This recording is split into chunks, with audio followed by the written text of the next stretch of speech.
Monday at 11. Welcome to World News Tonight. The battle over the Russia probe escalating. President Trump now claiming total vindication after declassifying that GOP document, even as members of his own party signal this investigation is far from over. The new arrest in the Las Vegas massacre. The FBI charging the man they say illegally manufactured armor-piercing bullets. How authorities tied him to America's worst mass shooting. The deadly encounter, a dangerous police chase, a violent crash, all caught on camera. What happened when police tried to take down the driver? Uma Thurman breaking her silence. From her major roles in Harvey Weinstein films to now describing the moment she says the mogul forced himself on her. And the flight path fears. A drone appearing to fly directly above a passenger plane. Now the FAA is investigating. From ABC News, this is ABC World News Tonight. And good evening. Thanks for joining us on this Saturday. I'm Tom Llamas. And we begin tonight with President Trump claiming total vindication. The president traveling with the First Lady to Mar-a-Lago, capping a whirlwind Friday in which he declassified that controversial GOP memo. Despite a wide range of reaction, even within his own party, Trump wasted no time declaring victory, tweeting his takeaway, no collusion, no obstruction. But special counsel Robert Mueller is not finished yet, and several in Trump's inner circle remain under scrutiny. There are also outstanding questions about the substance of the memo and potential damage done to the intelligence community. ABC's David Wright gets us started in West Palm Beach, Florida. Today in Florida, President Trump celebrated his quote-unquote vindication, tweeting, "This memo totally vindicates Trump in probe, but the Russian witch hunt goes on and on. This is an American disgrace." A lot of people should be ashamed of themselves, and much worse than that. The author of the newly released memo claims the document is proof that the Russia investigation is a partisan witch hunt. They got a warrant on someone in the Trump campaign using opposition research paid for by the Democratic Party and the Hillary Clinton campaign. That's what this is about, and it's wrong, and it should never be done. But some members of the president's own party see it differently. This is a completely separate matter from Bob Mueller's investigation, and his investigation should be allowed to take its course. Let's release the number. Oh, yeah, don't worry. 100%. At the State of the Union this week, Trump was already intent on releasing the memo. And there was this line in the speech. So tonight I call on Congress to empower every cabinet secretary with the authority to reward good workers and to remove federal employees who undermine the public trust or fail the American people. Asking for carte blanche to remove federal employees who undermine the public trust or fail the American people. Fast forward to Friday, and Trump's cryptic answer to questions about Deputy Attorney General Rod Rosenstein, who, according to the GOP memo, mishandled that early warrant for a wiretap in the Russia investigation. Does it make you more likely to fire Rosenstein? Do you still have confidence in him after reading the memo? You figure that one out. It was Rosenstein who appointed special counsel Bob Mueller, and he is the only public official empowered to fire Mueller. And David is in Florida with the president. David, ABC News has obtained the Democrats' response to the Nunes memo, and they're saying the president should not remove Rosenstein.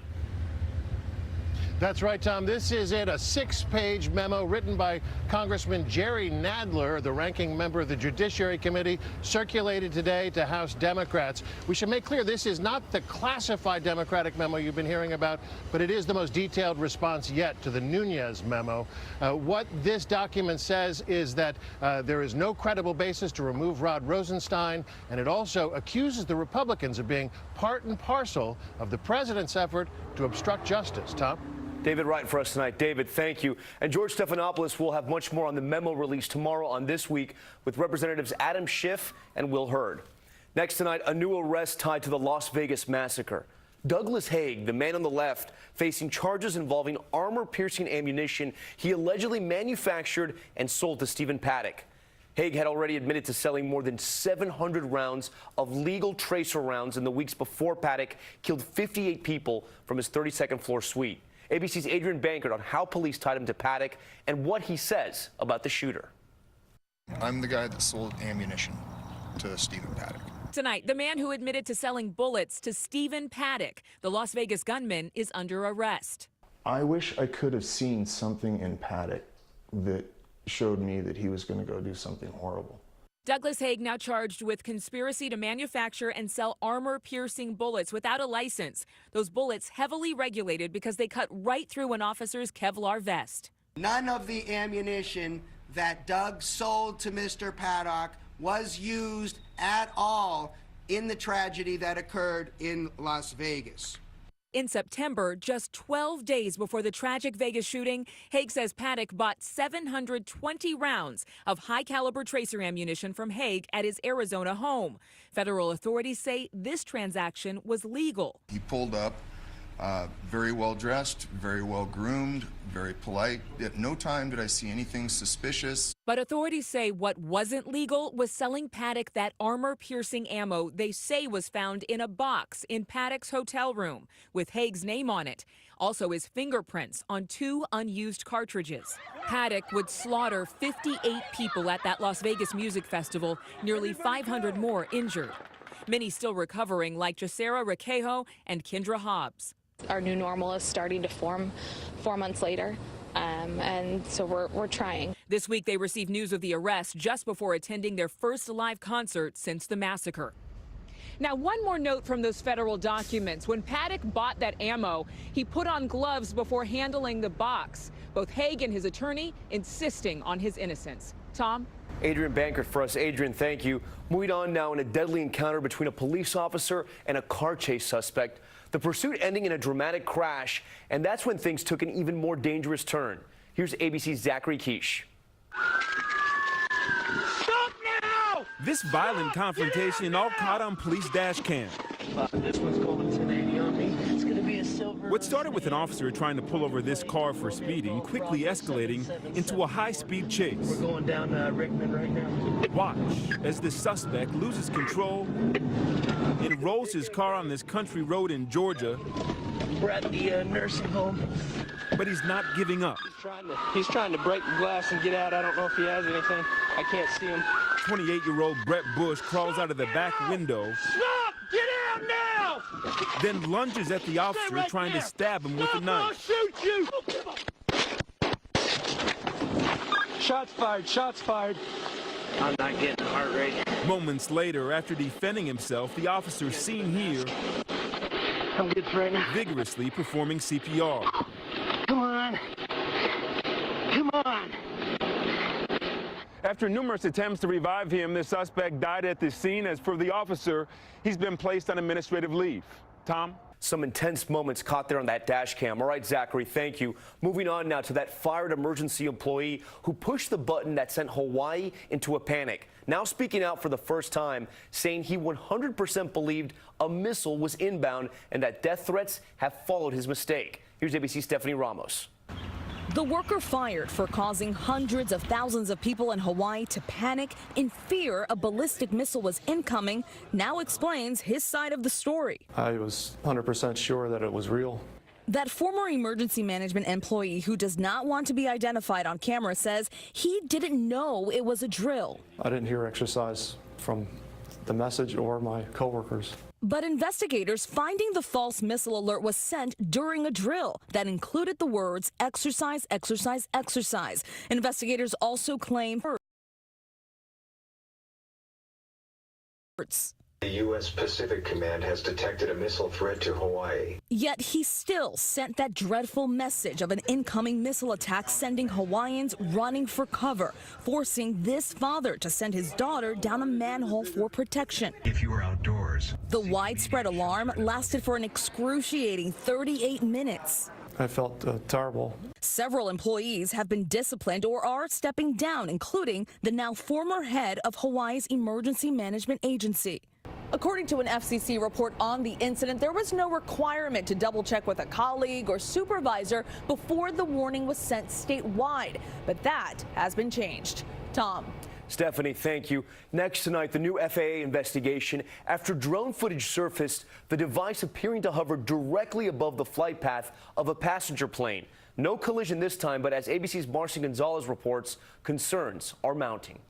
Tonight, the FAA investigating after this video went viral, showing a drone flying dangerously close to this commercial jet. The Frontier Airlines plane heading in for landing in Las Vegas, seen flying toward the drone, then just feet below it. This video would suggest that this drone operator intentionally was trying to intercept airplanes. Last fall, a drone slammed into a plane as it was about to land in Quebec. No one was injured, but close calls like this We almost got hit by a drone. are getting more regular, with the FAA now getting more than 100 calls a month of drones getting too close to planes and helicopters. And it is illegal. The FAA warning drone pilots that they cannot be flown within 5 miles of an airport or higher than 400 feet. According to a recent FAA study, because of their parts, drones that collide with planes could cause even more damage than birds of the same size. They have metal pieces. They have lithium-ion hard batteries that can chew up an engine and potentially bring an airplane down.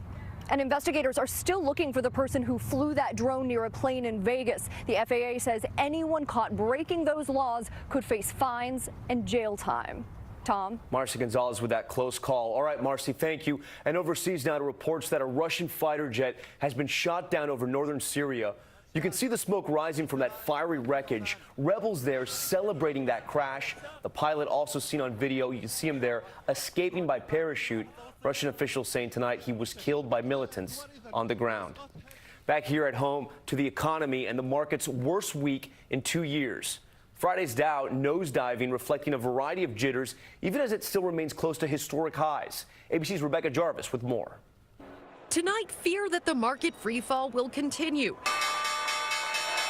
Stocks plunging 666 points Friday, the worst day for the Dow since June 2016.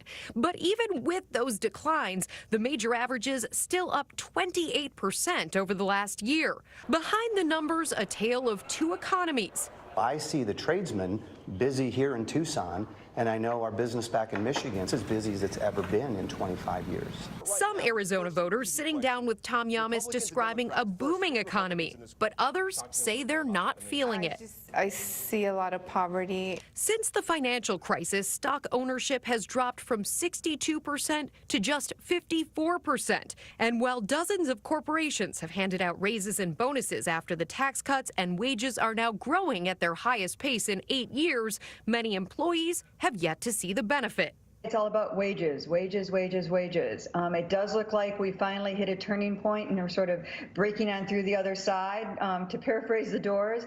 And Tom, while the markets could very well continue this volatility in the coming days, analysts say your best bet is to remain in it for the long term, to put money into that 401k on a regular basis. If you had put, for example, $1,000 in 5 years ago, that money today would have almost doubled. Tom? Rebecca Jarvis for us, and we'll all be watching what happens next week. Rebecca, thank you. Next to the bitter cold, that snow starting to fall in Minneapolis as they gear up for the big game tomorrow. Take a look at this. A driver losing control on a slick highway there. The developing winter storm expected to slam millions. That Arctic blast making its way east. And just north of that spin out, at least 5 people seriously hurt after this pileup involving about 20 vehicles. More than 200 crashes and counting there in Minnesota today. Senior meteorologist Rob Marciano standing by in the cold out here in the east. Hey, Rob. Hi, Tom. That snow will be increasing and expanding as we go through the next 12 hours. Take a look at the radar. It should start flying in through Chicago and through Detroit as well. And then the southern part of the storm also coming together with some heavy rain, maybe some icing northwest of I-85 across the Carolinas. And then the snow continues Pittsburgh, north toward Buffalo, and northwest of Albany. And heavy rain across the I-95 corridor, so no big deal there, but it will be a mess if you have to travel to the game. Give yourself some extra time. 2 to 4 inches Chicago and Detroit. And look at these wind chills in Minneapolis tomorrow afternoon. 11 below zero. That is frostbite within 30 minutes, Tom. 30 minutes. All right, Rob, thanks so much. Still ahead on World News Tonight this Saturday. Take a look at this. An officer run over in the line of duty. His amazing heroism caught on tape. What happened? Also tonight, the actress who rose to fame in Harvey Weinstein-backed films breaks her silence what Uma Thurman says the disgraced mogul did to her. And the show must go on, but tonight, Pink set to perform at the Super Bowl, announcing she has the flu. What she's telling her fans tonight. Stay with us. This is ABC World News Tonight, brought to you by Trivago.